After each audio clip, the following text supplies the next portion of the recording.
میں ان لوگوں میں سے ہوں جو لمحات کشید کرنے کے لیے صدیاں گنوا دیتے ہیں۔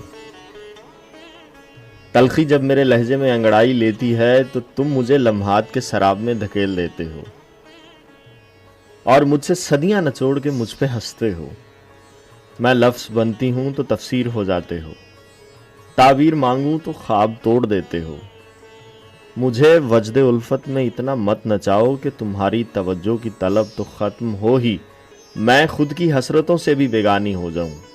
تو مسیحا ہے، حصار باندھ، کمہار ہو کے مجھے ڈھال دے، جس شکل میں چاہے، جس رنگ میں چاہے، لیکن اس کے بعد مجھے مورت بنا کے پوجنا مت۔ نہ ہی اتنی محرومی چاہیے کہ نا امید ہو جاؤں، نہ اتنی سیری کہ لبالب بھرنے لگوں۔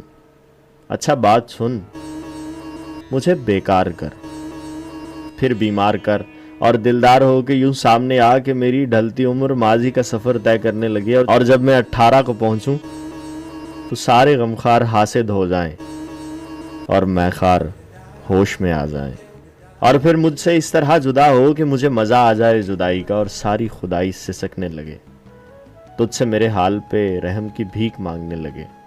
میرا سر 18 کی عمر میں سفید ہو جائے، مجھے اس طرح گرا کے اٹھنے کی سکت نہ رہے، اور پھر اپنا سہارا دے، اور میری اذیت پسندی کا ساتھی ہو جا، مجھے لمحات دے کے صدیاں نہ چھوڑ لے۔